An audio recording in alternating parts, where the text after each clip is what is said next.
સંસારી જીવના ભાવ મરણો તારવા કરુણા કરી ચરિતાવહ વિશુદાતણી પ્રભુ વીરતે સંજીવની શોષાતિ દેખી શરિતને કરુણાભિના હૃદયે કરી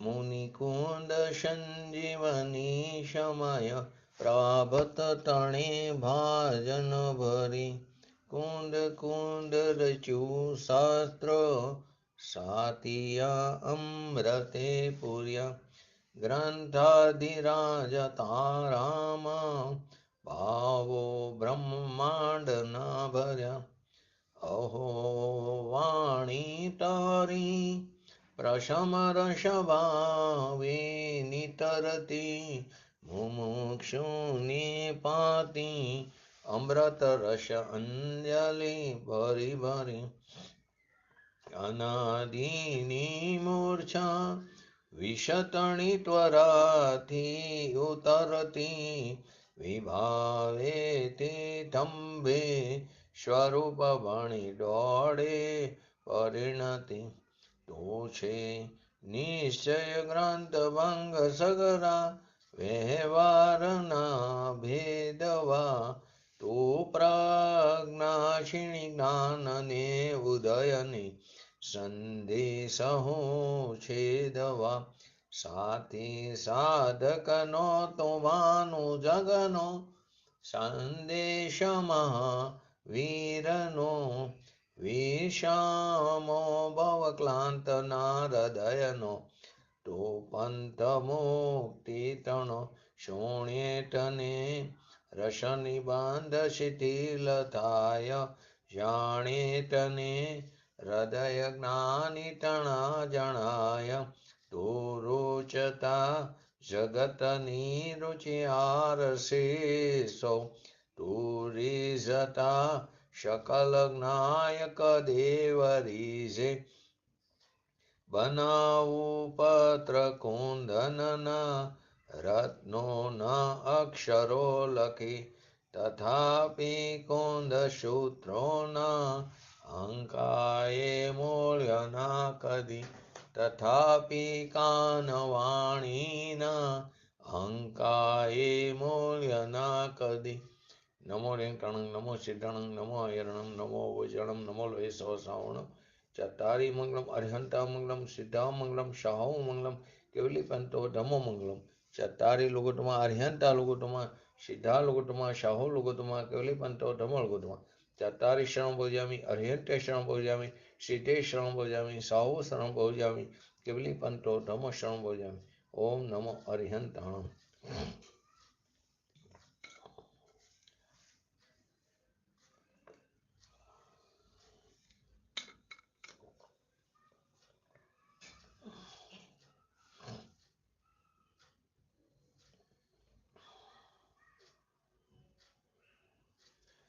શ્રી સમયસા ગ્રંથાધિરાજ નિજરા અધિકાર 5-6 દિવસના અંતરાય પછી ગેપ પછી આપણો સ્વાધ્યાય સ્ટાર્ટ થાય છે. તો એની અંદર આપણે 210 થી 214 નંબરની ગાથા આપણે સંક્ષિપ્તમાં સમજ્યા હતા. વિશેષ રૂપે જે ત્યાગની વાત છે આ ગાથામાં બતાવવામાં આવી છે તેમાં સૌથી પહેલા આપણે 210 તો સમજ્યા હતા બે રીતે. હવે 211માં આપણે પૂજ્ય ગુરુદેવ શ્રીના પ્રવચનના આધારે સમજી રહ્યા છીએ. તો પહેલા એનું હરિગીત જોઈ લો 211 નંબરની ગાથાનું.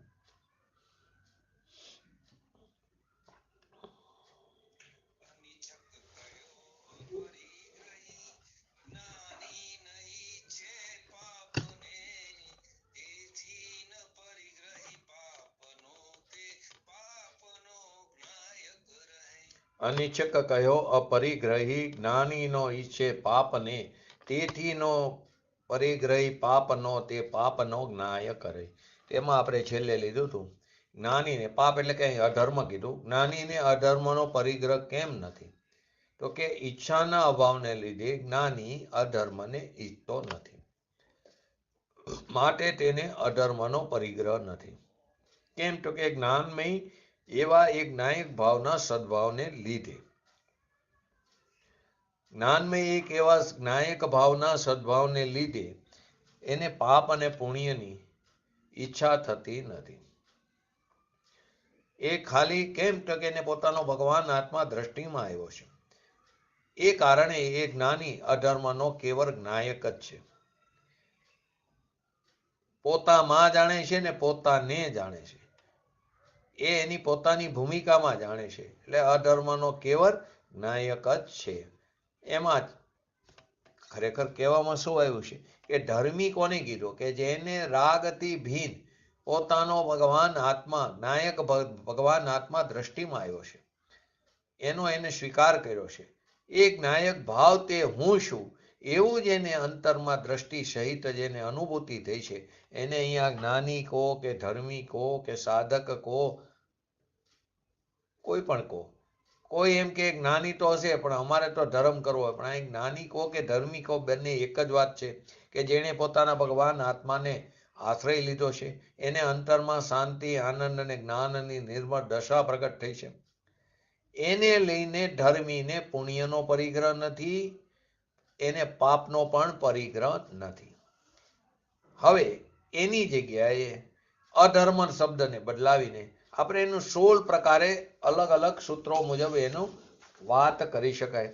ધર્મ, અધર્મ, અસન, પાન પદોના સ્થાન ઉપર આપણે રાગ, દ્વેષ, ક્રોધ, માન, માયા, લોભ, કર્મ, નોકર્મ, મન, વચન, કાયા અને 5 ઇન્દ્રિય, એ પ્રકારે 16 શબ્દને 16 શબ્દને લઈ શકાય. તો પહેલું અધર્મ શબ્દને પલટીને એની જગ્યાએ રાગને લીધો કે ધર્મીને રાગનો પરિગ્રહ નથી. કેમ તો કેમ કે ઈચ્છા એ પરિગ્રહ છે અને તેને પરિગ્રહ નથી કે જેને ઈચ્છા નથી, ઈચ્છાનો અભાવ છે. અને રાગ જે છે તે અજ્ઞાનમય ભાવ છે અને ભગવાન આત્મા તે જ્ઞાનમય ભાવ છે. એટલે જ્ઞાનમય ચૈતન્ય સ્વભાવથી રાગ તે ભીન ભાવ છે. પછી એ રાગ દયાનો હોય, દાનનો હોય, વ્રતનો હોય, તપનો હોય, ભક્તિનો હોય કે ભગવાનના વિનયનો ભાવ હોય, એ બધો રાગ જે છે તે અજ્ઞાનમય ભાવ છે. એટલે ધર્મીને રાગનો પરિગ્રહ નથી કેમ કે તેને ઈચ્છા નથી. તો કે મુનિને જે દ્રવ્યલિંગી નગ્ન દિગંબરપણું છે એ બાહ્ય ઉપકરણ કીધું, એ અજ્ઞાનમય ભાવ છે, એમાં જ્ઞાન સ્વભાવ નથી. તેથી એ ઉપકરણ જ્ઞાનીને એનો પરિગ્રહ નથી. દેવ, શાસ્ત્ર, ગુરુનો વિનય એ બધા ઉપકરણ થયા બાહ્ય. એને રાગ, એ રાગનો રાગી નથી, એ અજ્ઞાનમય ભાવ છે રાગ, એવું એને બરાબર અંતરમાં ભાન થયું છે. કેમ કે એ વિનય જે છે, દેવ, શાસ્ત્ર, ગુરુનો વિનય એ પણ ઉપકરણ છે, એ આત્માનું સ્વરૂપ નથી, એ પર પદાર્થ છે.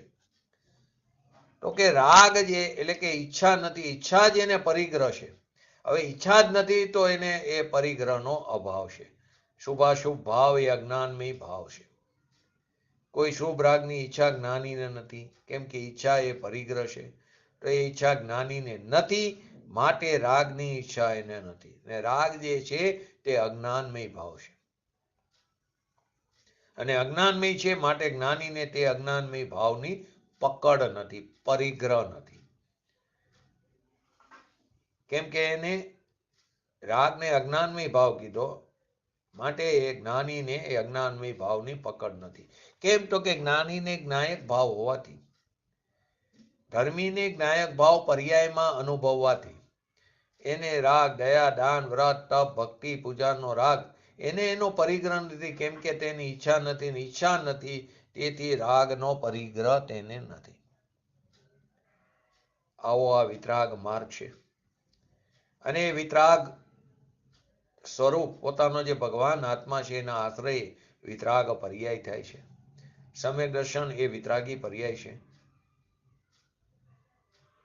આવી વિતરાગી પર્યાય એને પ્રગટ થઈ છે. કેમ કે એને પોતાના સ્વભાવને અવલંબન લીધું, એનો આશ્રય લીધો છે, એના તરફ દ્રષ્ટિ છે. ધર્મીને ઈચ્છા હોતી નથી, ઈચ્છાને જ પરિગ્રહ કીધો, તેથી રાગનો પરિગ્રહ પણ એને નથી. હવે રાગની જગ્યાએ દ્વેષ લો તો એને દ્વેષની પણ ઈચ્છા નથી. કેમ કે ઈચ્છાને પરિગ્રહ કીધો ને, પરિગ્રહ નથી કે જેને ઈચ્છા નથી. તો દ્વેષની ઈચ્છા ધર્મીને નથી. આપણને પણ જો ઘણી વાર કોઈ પ્રત્યે અણગમો આવે, અણગમો એ દ્વેષનો ભાગ હશે. આપણે એ વ્યક્તિને જોઈ એનાથી આગા હાલો, એના પ્રત્યે દ્વેષ થાય, અણગમો થાય. એ અણગમો એ દ્વેષ છે. તો ક્યાંક રાગ હશે. આપણે રાગ દ્વેષથી રહિત એવા વિતરાગ ભાવ તરફ દ્રષ્ટિ નથી ને. પરંતુ જે ધર્મી જીવ છે એને દ્વેષની ઈચ્છા નથી. કેમ કે દ્વેષનો ભાવ તે અજ્ઞાનમય ભાવ છે, અને એ અજ્ઞાનમય ભાવની જ્ઞાનીને ઈચ્છા નથી. કેમ કે અણગમો થવો એ અજ્ઞાનમય ભાવ છે, અને આપણને જ્ઞાનમય ભાવનો સદભાવ નથી, જ્ઞાયક ભાવનો. આપણને કોઈ પણ અનુકૂળ પ્રતિકૂળ સંયોગો આવે તો અનુકૂળ આવે તો રાગ થાય, પ્રતિકૂળ આવે તો દ્વેષ થાય. એ દ્વેષ છે અજ્ઞાનમય ભાવ છે, અને ધર્મીને અજ્ઞાનમય ભાવ હોતા નથી. આપણને કોઈ પરિસ્થિતિ આવી જાય, પ્રતિકૂળતા આવી જાય તો આપણને દ્વેષ થાય છે, અણગમો થાય છે. પણ ધર્મીને આ અજ્ઞાનમય ભાવ હોતો નથી, કેમ કે તેને ઈચ્છા હોતી નથી. એથી તેને દ્વેષનો પરિગ્રહ નથી. દ્વેષની જગ્યાએ ક્રોધ લઈ શકો તો ક્રોધ એ અજ્ઞાનમય ભાવ છે, અને ભગવાન આત્મા તો જ્ઞાનમય સ્વરૂપ છે. એ જ્ઞાનમય ભાવમાં જ્ઞાયકપણે ક્રોધ આવે ભૂમિકા અનુસાર, પરંતુ એ ક્રોધ આવ્યો એનો પણ એ જાણનાર દેખનાર જ્ઞાતા દ્રષ્ટા રહે. એવું નથી કે એને ક્રોધ નો આવે. ભૂમિકા અનુસાર ચોથા પાંચમા ગુણસ્થાન આદિએ એ ક્રોધ આવે. કેમ કે ક્રોધ માન માયા લોભ ક્યાંથી જાય? બોલો, ક્રોધ ક્યારે જાય છે? મુખ્યપણે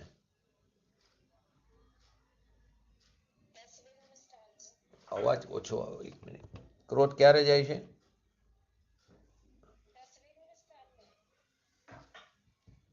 બોલો જયંતિભાઈ, અવાજ ઓછો આવે બેયનો, ખબર નહીં. હે નહીં, ક્રોધ અનંતાબંધીની વાત નથી. 2 મિનિટ અવાજ ઓછો આવે, ખબર નહીં બેયનો, જોઈ લો.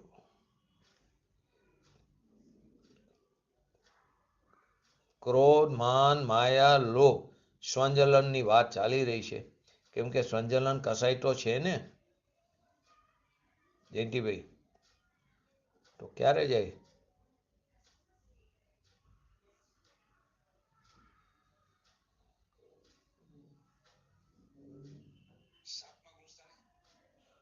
હે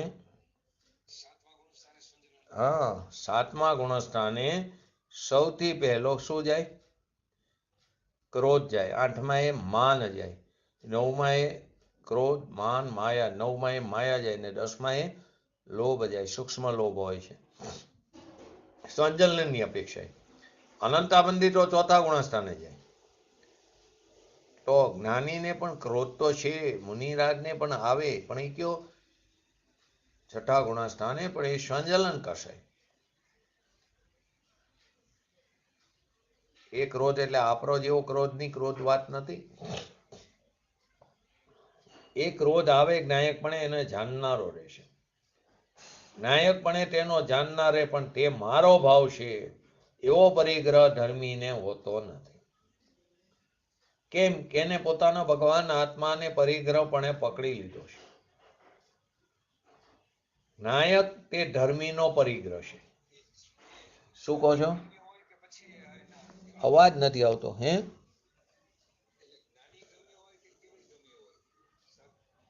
કેવરી ગમ્યો હોય? આવે છે એને ક્રોધ, પરંતુ એ ક્રોધ કેવરી ગમ્યો હોય છે 7મા ગુણસ્થાનથી. પણ એ એવો પરિગ્રહ ધર્મીને, એ મારો ભાવ છે એવો પરિગ્રહ ધર્મીને ચોથા ગુણસ્થાનથી નથી. એવો પરિગ્રહ જેણે પોતાના ભગવાન આત્માનો પરિગ્રહપણે એને પકડમાં લીધો છે. નાયક તે ધર્મીનો પરિગ્રહ છે. જેણે પોતાના ભગવાન આત્મા જે આનંદથી ભરેલો છે, એનો સ્વાદ જેણે ચાખી લીધો છે, એક નાયક ભાવ એ ધર્મીનો પરિગ્રહ છે. એને આ જે ક્રોધ આદિ આવે ભૂમિકા અનુસાર, પરંતુ તેનો તે જાણનારો રહેશે. લોકોને આ વસ્તુ સમજવી તકલીફ પડે, આકરી પડે. બહારથી ધર્મ એટલે મનાવી લેશે, પરંતુ એને અહીં રાગ કીધો, દયા, દાન, વ્રત, તપ, ભક્તિ આદિની. અહીં કીધું રાગ એ અજ્ઞાનમય ભાવ છે, આવે હોય, પણ એ અજ્ઞાનમય ભાવ મારો છે એમ એને નથી. એનો એ જાણનાર રહેશે. પોતાને ઠીક ન પડે ત્યારે ક્રોધ થાય. અહીં તો કે ક્રોધ કદાચિત આવ્યો ધર્મીને પણ, પરંતુ એને એની પકડ નથી. એ મારો છે તેમ માનતો નથી. તેને એનું ભેદ જ્ઞાન સહજપણે વર્તી રહ્યું છે કે આ મારું સ્વરૂપ નથી, હું તેનાથી ભિન્ન ચૈતન્ય જાતનું છું, એ મારું સ્વરૂપ છે. હું તો કેવો છું નાયક ભાવ સ્વરૂપ, એ મારો પરિગ્રહ છે. એ ક્રોધનો મને પરિગ્રહ નથી. કેમ? તો કે ક્રોધ એ અજ્ઞાનમય ભાવ છે. ક્રોધની જગ્યાએ માન લો તો માન પણ એ અજ્ઞાનમય ભાવ છે, અને માનની ઈચ્છા તે પરિગ્રહ છે, પરંતુ એની ઈચ્છા નથી માટે તેનો પરિગ્રહ નથી. પછી માયા લો તો માયા આવે પણ માયાની ઈચ્છા નથી. 9મા ગુણસ્થાને જાય છે ને માયા સંજલન, તો કે માયા આવે પણ માયાની ઈચ્છા નથી. એથી તેને માયાનો પરિગ્રહ નથી. ઈચ્છાની ઈચ્છા નથી, તો કે એને માયાનો પરિગ્રહ નથી. એ માયા તો અજ્ઞાનમય ભાવ છે, અને જ્ઞાનમય ભાવ એનાથી ભિન્ન ચીજ છે. માટે એની પકડ જ્ઞાનીને કેવી રીતે હોય અજ્ઞાનમય ભાવની? જેણે પોતાનો ભગવાન આત્મા નાયક સ્વરૂપ આનંદનો સાગર દ્રષ્ટિમાં આવ્યો, અને જ્ઞાનની પર્યાયમાં એવો નાયક ભાવ, એનું જ્ઞાન થયું, એનું ભાન થયું, એને ઈચ્છા માત્રનો ત્યાગ છે. તો ત્યાં ઈચ્છા નથી માટે માયાનો પરિગ્રહ એને નથી. ધર્મીને લોભ લો. લોભ એ અજ્ઞાનમય ભાવ છે. એ અજ્ઞાનમય ભાવની ઈચ્છા એ જ્ઞાનમય ભાવવાળાને કેવી રીતે હોય? તો કે જ્ઞાનમય નાયક ભાવને લઈને એ લોભ છે, એનો પણ જાણનાર કેવું એ પણ ખરેખર વ્યવહાર છે. ક્રોધનો, માનનો, માયાનો, લોભનો, કોઈ પણ વસ્તુનો જાણનાર કેવું એ વ્યવહાર છે. ખરેખર તો એ સમયે એ સંબંધીના જ્ઞાનને જ્ઞાન જાણી રહ્યું છે, પણ અહીં સમજાવવા માટે છે. કેમ કે એને સ્વપર પ્રકાશક જ્ઞાનની દશા પ્રગટી છે, તેથી તે લોભને પણ પરપ્રકાશક તરીકે જાણે છે. ખરેખર તો એ લોભને પરપ્રકાશક તરીકે જાણે છે.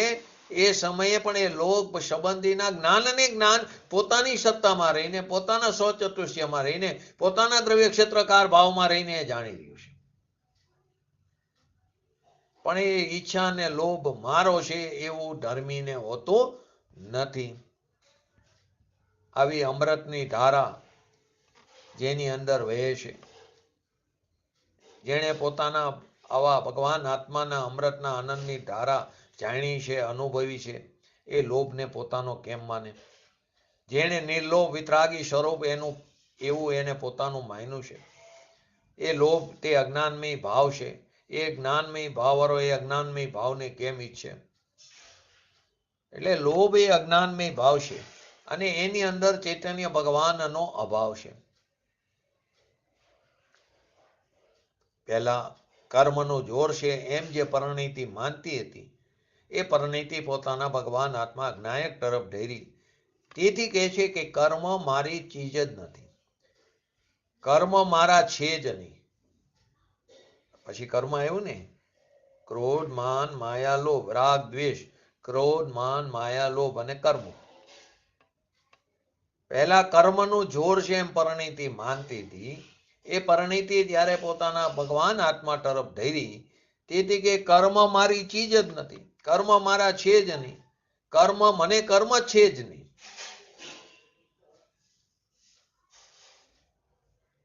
તો ઘણી શાસ્ત્રમાં આવે કે કર્મ તો 6 પ્રકારના કર્મ તો 10મા ગુણસ્થાન સુધી બંધાય. એક બાજુ એમ કે કર્મ મારી ચીજ જ નથી. કોની વાત છે? ધર્મીની જ વાત છે. કેમ કે એને પરિણીતિ નાયક તરફ ધરેલી છે, કર્મ મારા છે જ નહીં. એક બાજુ એમ કે કર્મ તો 6 પ્રકારના કર્મ તો દસમા ગુણસ્થાન સુધી બંધાય. એ તો એનું ખરેખર નિમિત્તનું જ્ઞાન કરાયું છે. તારી આવી પરિણીતિ છે ત્યારે તે સમયે તને દસમા ગુણસ્થાન સુધી 6 પ્રકારના કર્મો બંધાય. કેટલી કર્મની મૂળ પ્રકૃતિ?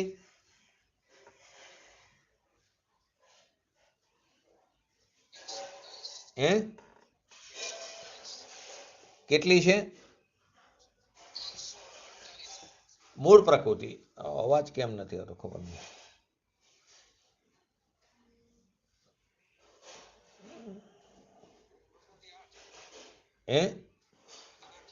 મૂળ પ્રકૃતિ 8 છે. હવે મૂળ પ્રકૃતિ 8 છે, એમાં કઈ કઈ મૂળ પ્રકૃતિ? જરાક જોરથી બોલો, કદાચ અવાજ નથી આવતો, ગમે યાદ સેટિંગમાં મિસ્ટેક.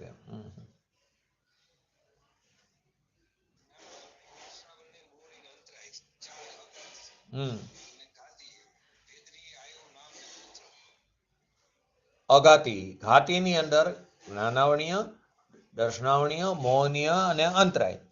અઘાતીની અંદર નામ, ગોત્ર, વેદની અને આયુ. 8 આવી મૂળ પ્રકૃતિ. ઉત્તર પ્રકૃતિ 148, પછી એના પણ ભેદ પડી શકે. પરંતુ અહીં કીધું 6 પ્રકારના કર્મ દસમા ગુણસ્થાન સુધી બંધાય. તો ક્યાં 2 પ્રકારના કર્મની પ્રકૃતિ નથી બંધાતી? મારે એ પ્રશ્ન. દસમા ગુણસ્થાન સુધી 6 પ્રકારની કર્મની પ્રકૃતિ બંધાય છે.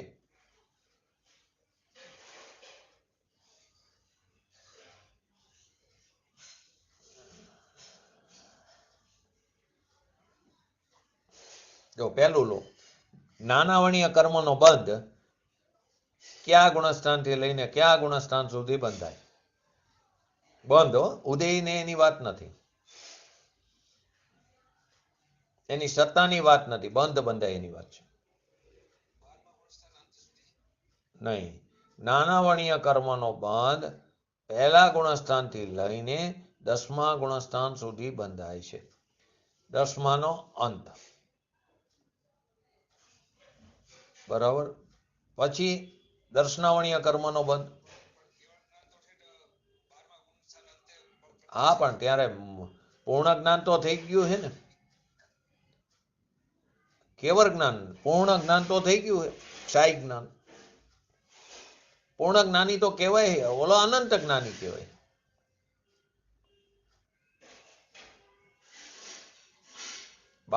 દસમા ગુણસ્થાનનો અંત અને પહેલા ગુણસ્થાનનો પહેલો સમય, પણ 2 વસ્તુ એક જ સમય, એટલે દસમા ગુણસ્થાનના અંત સુધી એનો બંધ બંધાય છે. ઉદયની વાત નથી અહીં. પછી દર્શનાવણીય, એટલે એનો અર્થ શું થયો? દસમા ગુણસ્થાન સુધી જ્ઞાનાવણીય કર્મનો બંધ બંધાય છે. ઉદય ભલે 12માં હોય કદાચ કોઈ પણ કર્મનો, જેની વાત ચાલી રહી છે એમાંથી, પરંતુ એનો બંધ તો ક્યાં સુધી? દસમા ગુણસ્થાન સુધી.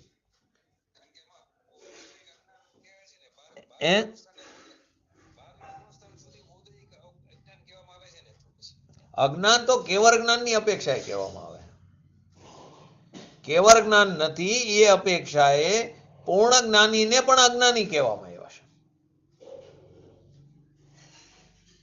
12મા ગુણસ્થાને પૂર્ણ જ્ઞાન પ્રગટ થયું છે, છતાં પણ તેને અજ્ઞાની કહેવામાં આવ્યા છે.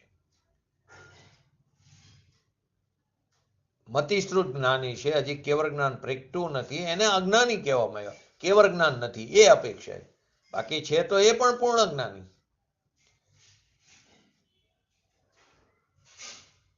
દર્શનાવણીય કર્મનો બંધ,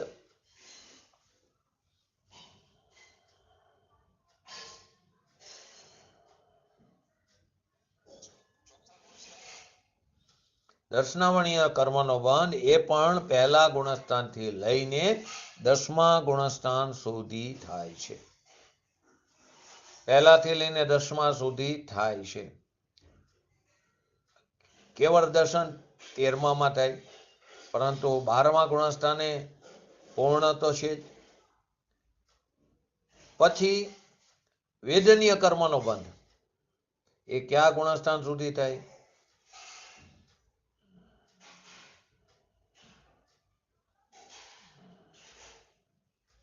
બોલો. પૂજ્ય ગુરુદેવશ્રીના પ્રવચનમાં આવ્યું કર્મ 10મા ગુણસ્થાનથી 6 પ્રકારની કર્મ પ્રકૃતિનો બંધ બંધાય. તો કઈ 6 કર્મ પ્રકૃતિ? તો આપણે 8 કર્મ પ્રકૃતિ જોઈ. તો વેદનીય કર્મનો બંધ પહેલા ગુણસ્થાનથી લઈને 13મા ગુણસ્થાન સુધી થાય. બંધ વેદનીય કર્મ અહીંયા 7 વેદનીય છે ને, તો એ બંધ બંધાય. પછી ભલે સૂકી ભીત ઉપર રેતી નાખીને તરત ખરી જાય, કેમ કે ત્યાં હજી યોગ છે ને, તો પ્રદેશ અને પ્રકૃતિ બનતો પડે છે. સ્થિતિનો અનુભાગ નથી, ત્યાં કસાયનો અભાવ છે. તો વેદનીય કર્મનો બંધ પહેલા ગુણસ્થાનથી લઈને 13મા ગુણસ્થાન સુધી થાય છે. પછી દર્શન મોહનીય કર્મ એટલે કે મોહનીય કર્મનો બંધ ક્યાં સુધી થાય? એના 2 ભાગ પડશે, એક દર્શન મોહનીય અને એક ચારિત્ર મોહનીય. તો મોહનીય કર્મનો બંધ ક્યાં સુધી થાય?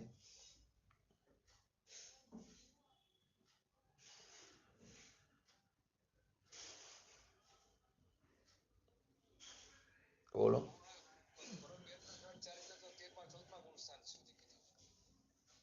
શું?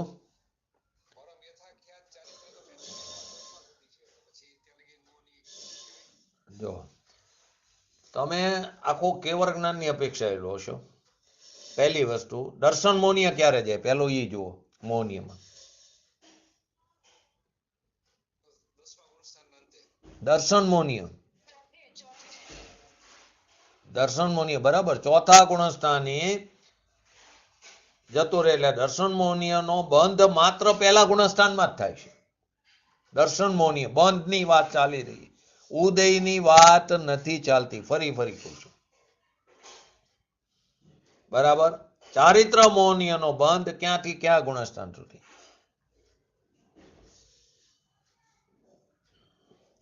તો પહેલાથી બોલો.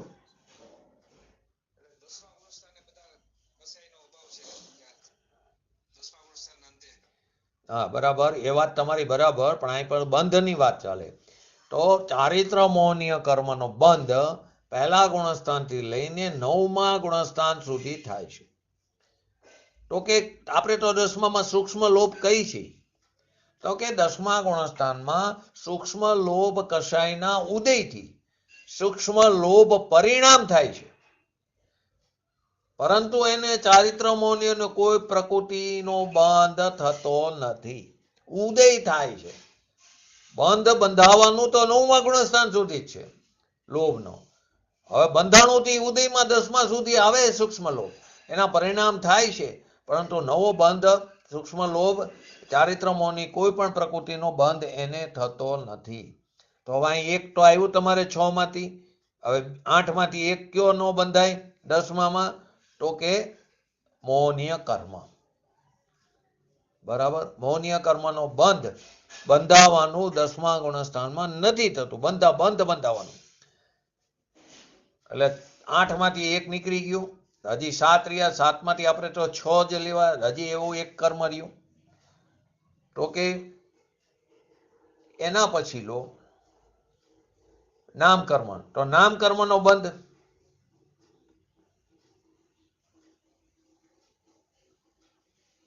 ઉદય નહીં, બંધ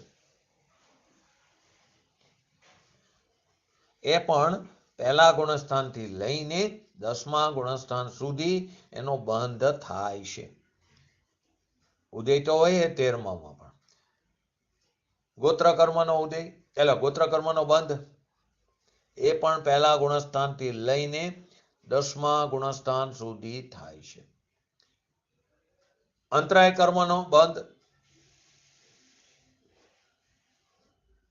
તો અંતરાય કર્મનો બંધ એ પણ પહેલા ગુણસ્થાનથી લઈને 10મા ગુણસ્થાન સુધી થાય છે. તો 6 પ્રકારના કર્મનો બંધ આવી ગયો. હવે નથી થતું એમાં એક આપણે મોહનીય રહ્યું. હવે રહ્યું કયું? તો કે નામ કર્મ. તો નામ કર્મ જે છે એ નામ કર્મ એટલે આયુ કર્મ. નામ કર્મ આવી ગયું, આયુ કર્મ. તો આયુ કર્મનો બંધ પહેલા ગુણસ્થાનથી લઈને 7મા ગુણસ્થાનનો પહેલો ભાગ સ્વસ્થાન અપ્રમત એ ગુણસ્થાન સુધી જ આયુ કર્મનો બંધ થાય. સાતિશય પ્રમતમાં પણ નહીં. સાતમા ગુણસ્થાનના બે ભાગ પડે છે, પહેલું સ્વસ્થાન અપ્રમત દશા અને બીજું સાતિશય અપ્રમત દશા. તો એનો બંધ આયુ કર્મનો પહેલા ગુણસ્થાનથી લઈને સાતમાના સ્વસ્થાન અપ્રમત ગુણસ્થાન સુધી આયુ કર્મનો બંધ થાય છે. એટલું પણ બીજું વિશેષમાં જુઓ તો મિશ્ર ગુણસ્થાન, ત્રીજું ગુણસ્થાન, ત્રીજા ગુણસ્થાનમાં પણ કોઈ પણ આયુ કર્મનો બંધ થતો નથી. એ વિશેષ. પરંતુ મુખ્યત્વે જુઓ તો પહેલાથી સાતમાના પહેલા ભાગ સુધી થાય છે, પછી એનો બંધ થતો. એટલે દસમામાં આપણે ત્યાં વાત છે, દસમામાં કયા બે પ્રકારના કર્મનો બંધ નથી થતો? તો એક આયુ કર્મનો નથી થતો અને એક મોહનીય કર્મનો નથી થતો. તો કોના કોના થાય છે? જ્ઞાનાવણીય, દર્શનાવણીય, અંતરાય. ઘાતીમાંથી 3 લીધા. મોહનીય નથી થતો, એમાં દર્શન મોહનીય નહીં ને ચારિત્ર મોહનીય નહીં. અને અઘાતીની અંદરથી આયુ સિવાયના નામ, ગોત્ર અને વેદનીય, આ ત્રણેય પ્રકારના એટલે 6 પ્રકારના કર્મનો બંધ દસમા ગુણસ્થાન સુધી બંધાય. આપણે વાત હતી કર્મ એ મારી ચીજ જ નથી, કેમ કે એને પરિણીતિ જ્ઞાયક તરફ ઢેરી છે. અહીં કે છે કર્મ તો દસમા ગુણસ્થાન સુધી બંધાય, પરંતુ એ તો એનું જ્ઞાન કરાયું છે. હવે ઉદય ક્યાં સુધી છે? આપણે આ વાત કરી તો કે જ્ઞાનાવણીય કર્મનો ઉદય, હવે તમે જે વાત કરતા હતા એ આવે છે. જ્ઞાનાવણીય કર્મનો ઉદય પહેલા ગુણસ્થાનથી લઈને 12મા ગુણસ્થાન સુધી થાય છે. ક્યાં સુધી થાય? 12મા સુધી થાય છે ઉદય. હું વાત હતો કરતો તો બંધ બંધાવાનું ક્યાં સુધી થાય છે? જયંતિભાઈ ખ્યાલ આવ્યો? હવે તમારી વાત ઓલી કેવર જ્ઞાનની વાત કરતા હતા. કેમ? તો કે ઉદય તો થાય છે 12મા સુધી જ્ઞાનાવણીય કર્મનો. એવી જ રીતે દર્શનાવણીય કર્મનો ઉદય પણ 12મા ગુણસ્થાન સુધી થાય છે. વેદનીય કર્મનો ઉદય 1 થી લઈને 14મા ગુણસ્થાન સુધી હોય છે. વેદનીય કર્મનો ઉદય. મોહનીય કર્મનો ઉદય 10મા ગુણસ્થાન સુધી હોય છે ને, સૂક્ષ્મ લોક. આયુ કર્મનો ઉદય એ પણ 14મા ગુણસ્થાન સુધી. બંધ બંધાવવાનું ખાલી 7મા સુધી આયુ કર્મનો. સાંભળો, 7માનો પણ પહેલો ભાગ સ્વસ્થાન અપ્રમત દશા, પરંતુ એનો ઉદય તો પહેલેથી લઈને 14મા ગુણસ્થાન સુધી છે. નામ કર્મનો ઉદય એ પણ પહેલાથી લઈને 14મા સુધી. ગોત્ર કર્મનો ઉદય એ પણ પહેલાથી લઈને 14મા ગુણસ્થાન સુધી હોય છે. અને છેલ્લું અંતરાય કર્મનો ઉદય એ પહેલેથી લઈને 12મા ગુણસ્થાન સુધી હોય છે. એટલે જ્ઞાનાવણીય, દર્શનાવણીય, અંતરાય એ ત્રણેયનો ઉદય 12મા ગુણસ્થાન સુધી છે. એટલા જ માટે આપણે શું કહી કે જ્યારે જીવને કેવળ જ્ઞાન થાય ત્યારે ઘાતી કર્મનો નાશ થાય છે. તો એ કયા 3 પ્રકારના? આમ તો 4 પ્રકારના કીધા, પરંતુ મોહનીય તો જતું રહ્યું હોય 10મા ગુણસ્થાન, એનો ઉદય નથી, પૂરો થઈ ગયો સૂક્ષ્મ લોક. પરંતુ જ્ઞાનાવણીય, દર્શનાવણીય અને અંતરાયનો ઉદય 12મા ગુણસ્થાનમાં જે હોય છે એ પૂરો થઈ ગયો, એનો નાશ થઈ જાય છે. એ અપેક્ષા કીધું છે. તો એ ઉદય આ રીતે થાય. આયુ કર્મ આપણે કીધું 7મા ગુણસ્થાન. બોલો.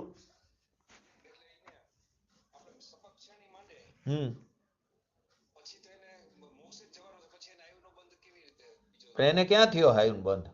7મા ગુણસ્થાનના પહેલો ભાગ એટલે જ કીધો ને મેં. બીજા ભાગથી સપ શ્રેણી ચડે ને.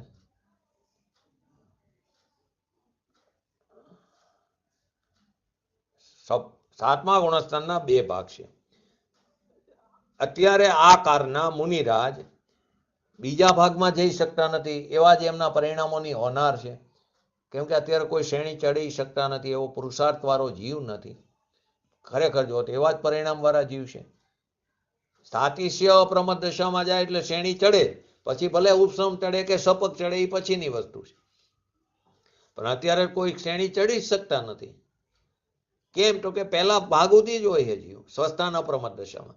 ભાવલિંગી મુનિરાજ 5મા આરાના અંત સુધી જોવા મળશે, પરંતુ વિરાંગદ મુનિ, પરંતુ તે પહેલા ભાગ સુધી જ હોય સ્વસ્થાન અપ્રમત દશામાં. તો સ્વસ્થાન અપ્રમત દશા સુધી જ આયુ કર્મનો બંધ થાય છે.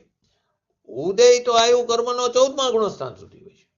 ઉદય બંધ જુદી વસ્તુ, એ ઉદય જુદી વસ્તુ છે.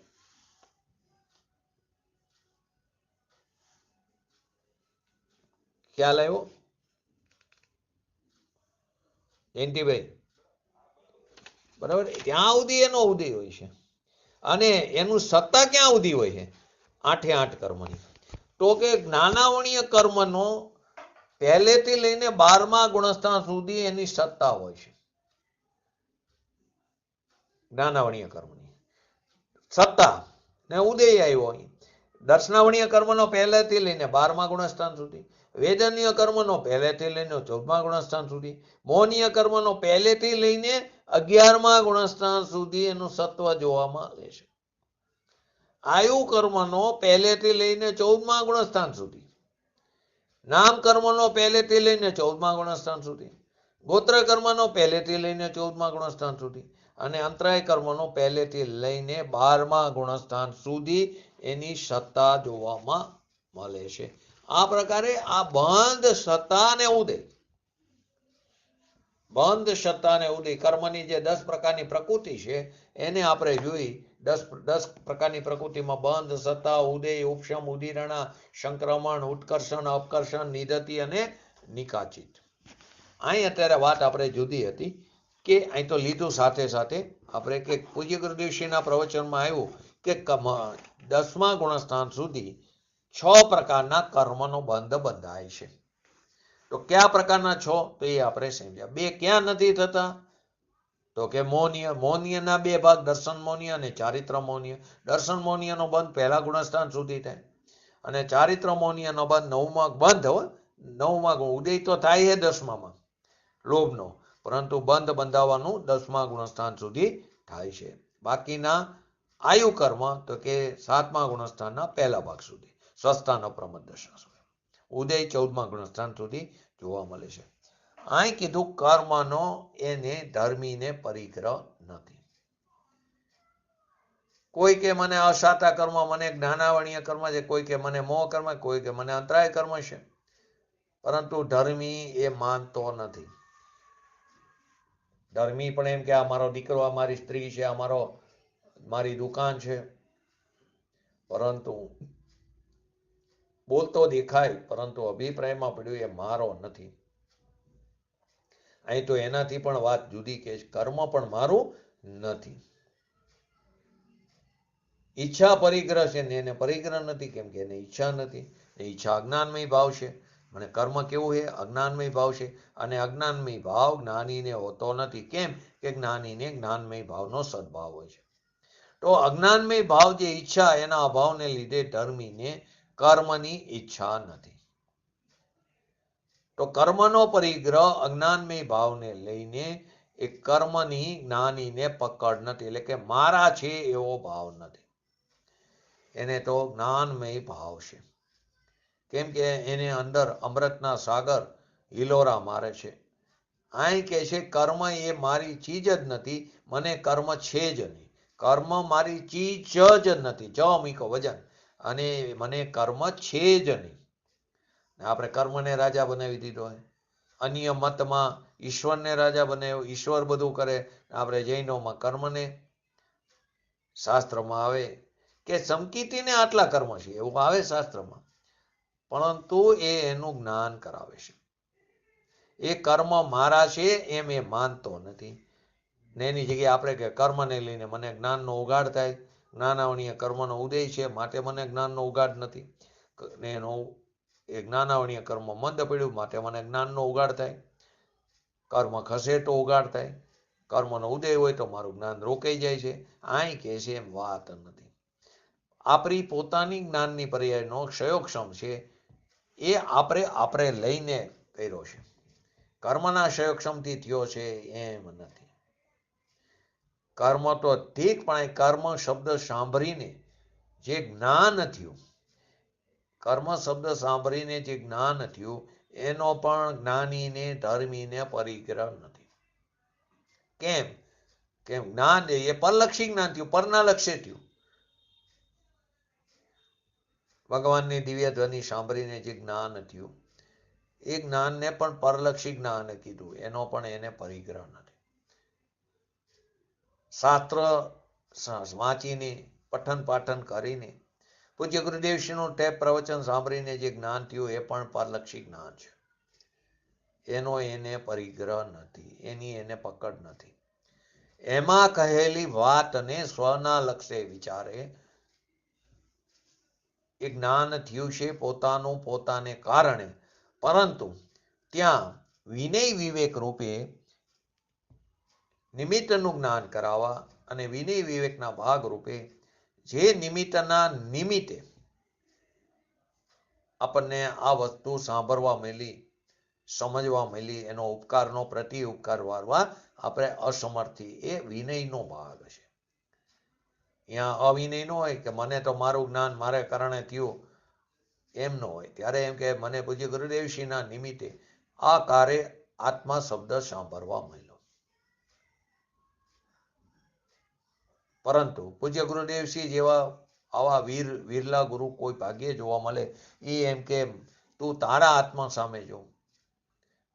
કુનકુન આચાર્ય ભગવાને પણ શું કીધું કે તું તારા આત્મા સામે જો. અમે પણ અમારા આત્મા સામે જોઈને દ્રષ્ટિ કરીને અમે અમારું કલ્યાણ કર્યું. તને તારું કલ્યાણ કરવું હોય તો તું અમારા સામે જ્યાં સુધી દ્રષ્ટિ કરીશ.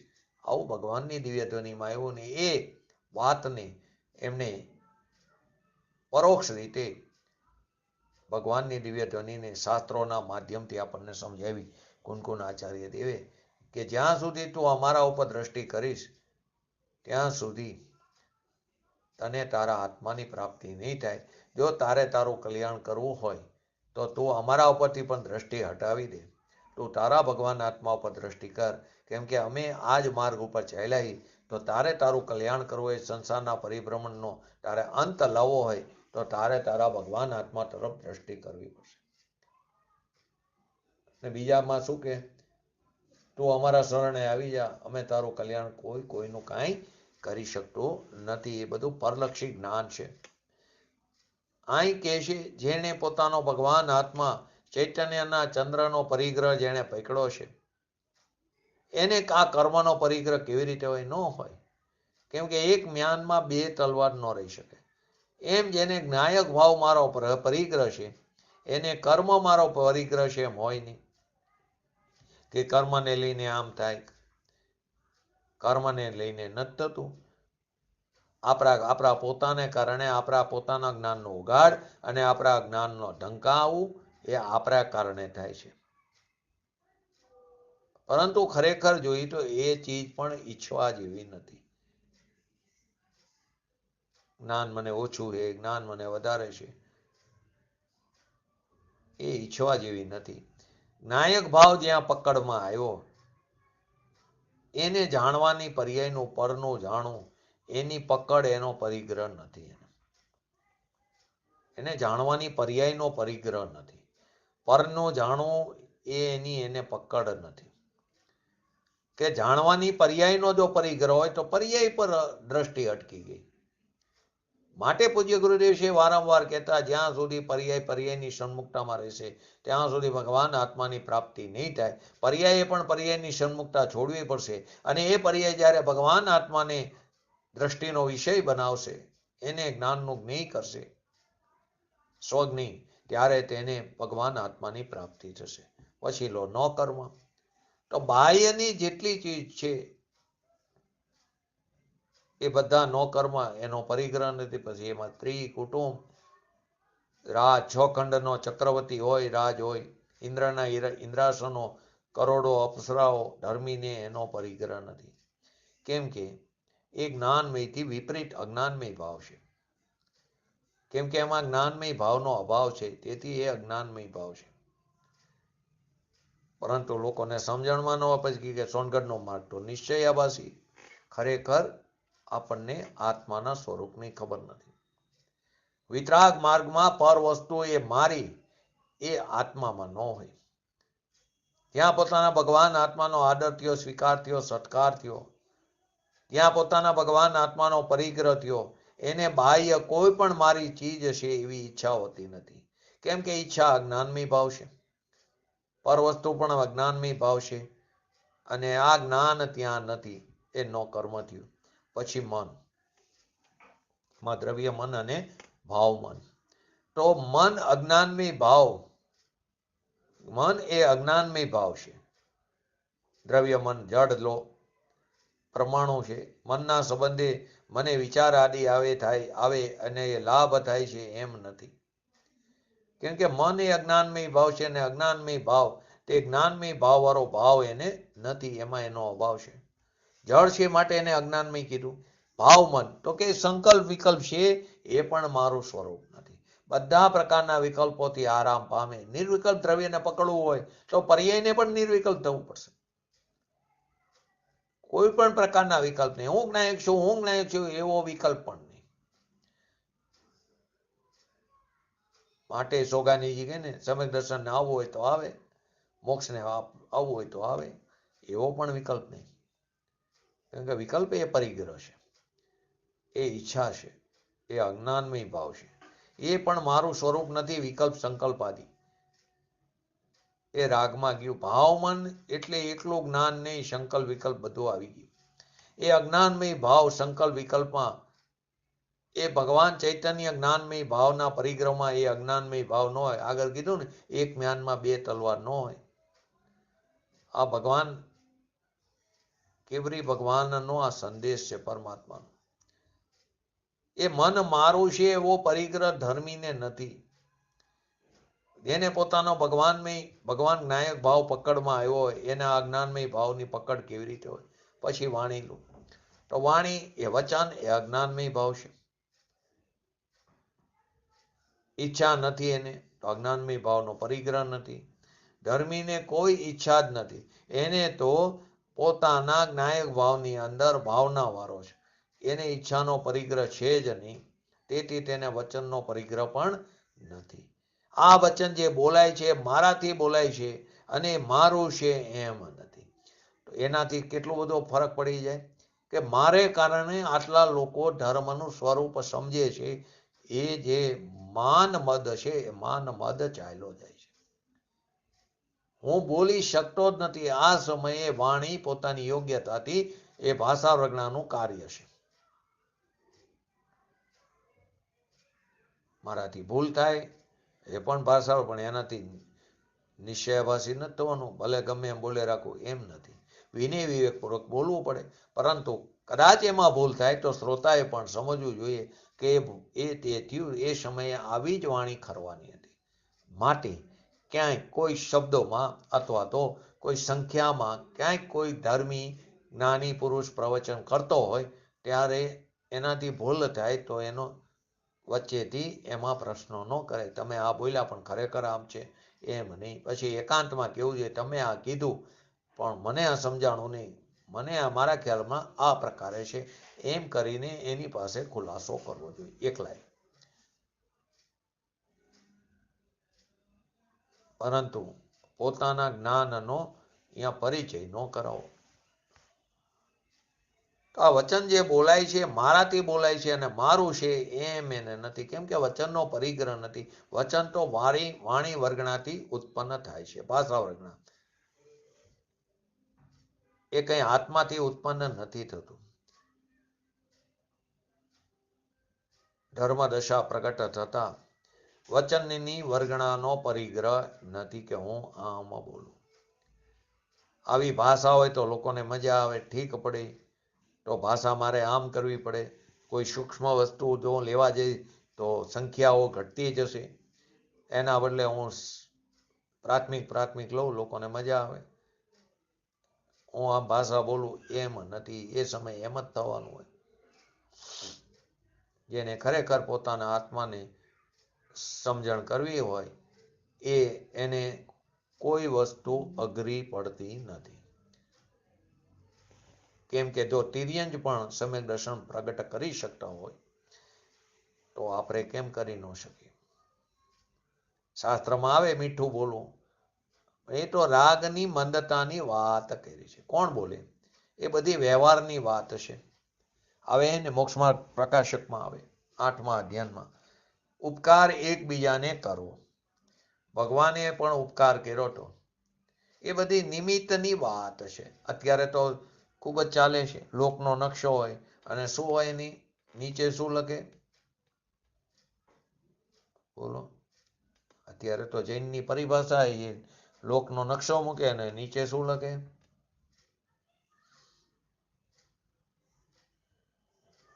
બોલો જયંતિભાઈ. અમિતાબેન.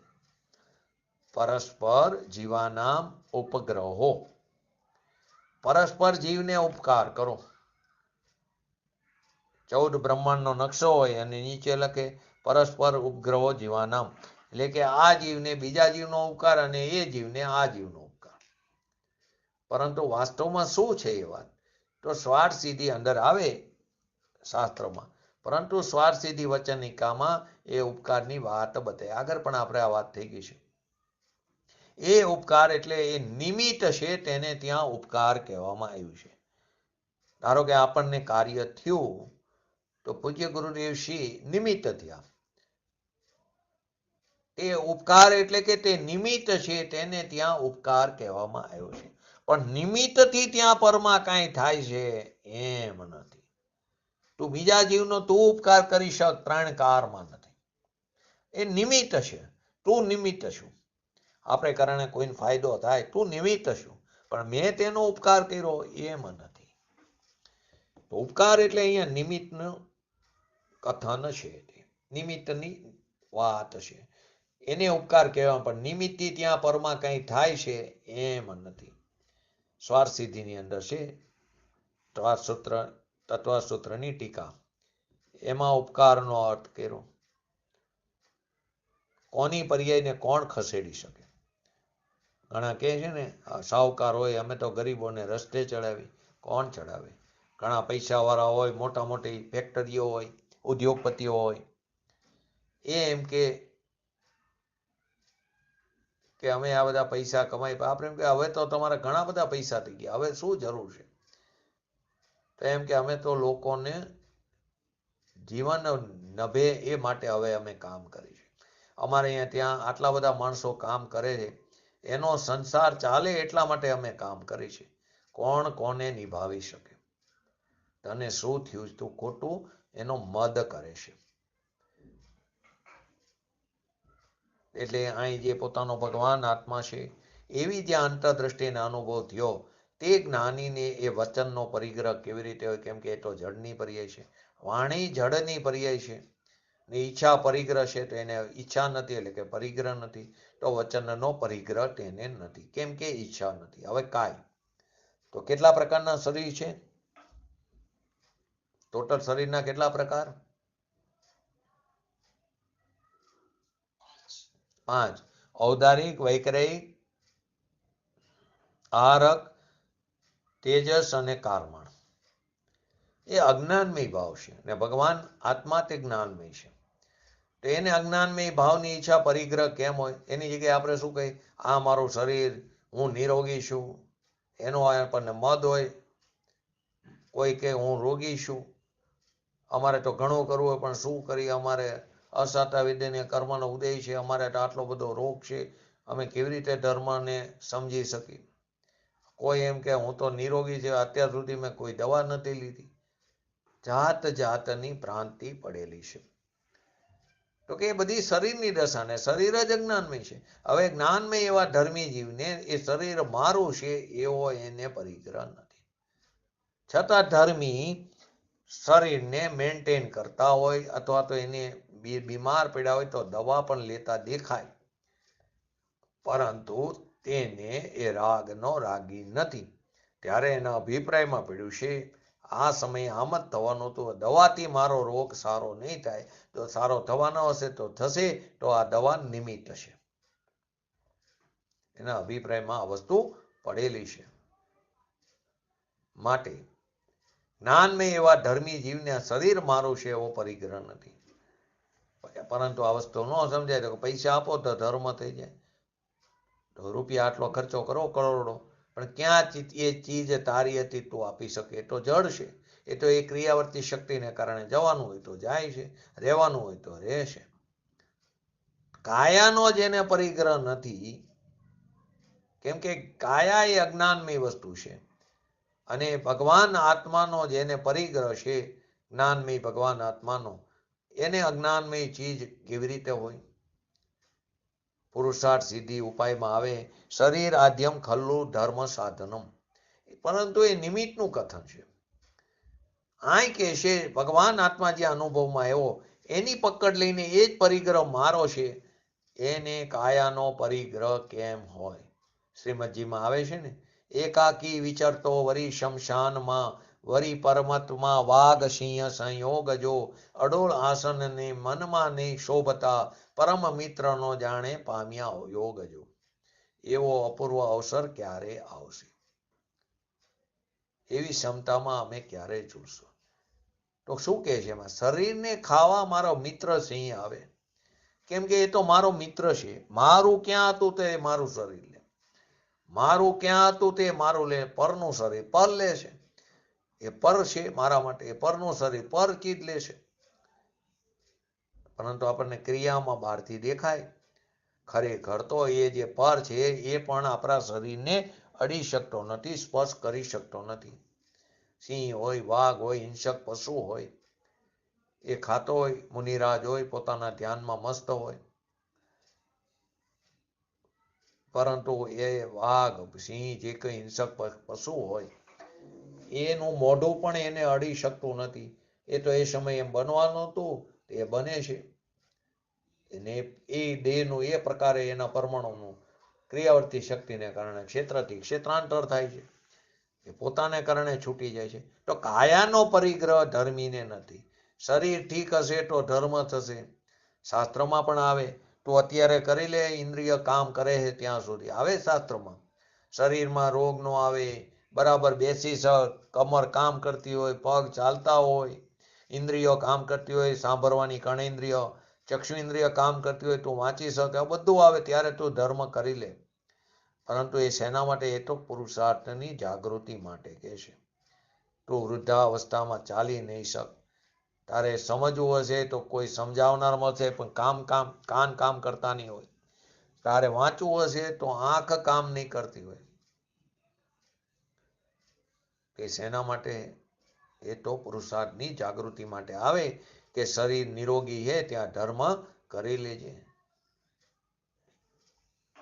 તો કે દેહની અવસ્થાનો ભાવ જ એવો છે, જ્યારે જવાનું હશે ત્યારે ગયા વગર નહીં રહે. પણ જ્ઞાનીને એનો પરિગ્રહ નથી. તો એવી રીતે ક્ષોત્ર લઈ શકો, ઇન્દ્રિયનો પરિગ્રહ નથી. ક્ષોત્ર ઇન્દ્રિય સારી હોય તો મને સાંભળવાનું રહે. અહીંયા કે છે ક્ષોત્ર ઇન્દ્રિય દ્વારા ભગવાન સાંભળતો જ નથી. તો કે એમાં દ્રવેન્દ્રિય લઈ શકો, ભાવેન્દ્રિય લઈ લે, બે ભાગ પડે, તો બેનો પરિગ્રહ નથી. તો ક્ષોત્ર ઇન્દ્રિય સરખી રહે તો મને સાંભળવાનું મળે, પણ એ સાંભળતો નથી. ક્ષોત્ર ઇન્દ્રિય દ્વારા આત્મા સાંભળતો જ નથી. આત્મા તો જ્ઞાન દ્વારા જ્ઞાનની પર્યાયને પ્રગટ કરે છે. સામાન્ય માણસને એવું લાગે આ તો એકલો નિશ્ચય છે, તો નિશ્ચય એટલે સત્ય, અને વ્યવહાર એટલે આરોપિત ઉપચારિત કથન. આવો વિતરાગ પરમાત્માનો હુકમ છે. ઇન્દ્રિયનો પરિગ્રહ નથી, કેમ કે ઈચ્છા જ ક્ષોત્રની નથી. ક્ષોત્ર ઇન્દ્રિય ઠીક રહે એવી ઈચ્છા જ નથી. અસ્થિરતાની ઈચ્છા આવે, પણ એની ઈચ્છા નથી. તો ક્ષોત્ર જડ શરીર પરિણામને પ્રાપ્ત, એ તો જડ છે, એ પરચીજ છે. ભાવેન્દ્રિય પણ જીવનું સ્વરૂપ નથી. ખંડ ખંડ ખંડ એ જીવનું સ્વરૂપ નથી. જેણે પોતાના ભગવાન આત્માને જોયો, જાણ્યો ને માન્યો, એને ખંડ જ્ઞાનનો પરિગ્રહ કેવી રીતે હોય? આવી ક્ષોત્રની વાત લીધી. એવી જ રીતે ચક્ષુ, જેની વાત આપણે આવતીકાલે, ચક્ષુ, ઘ્રાણ, રસન, આ ત્રણ વસ્તુ બાકી રહેશે. પછી આપણે આગળની ગાથા ઉપર જશું. તો આપણે પણ આપણા ભગવાન આત્માને ઓળખી, જાણી અને એની પ્રતીતિ કરી શીઘ્ર ને શીઘ્ર એવી પરમ વિતરાગ ભાવના સાથે આજનું એક તત્વ પૂરું કરું. જય જય જીનવાણી સ્તુતિ.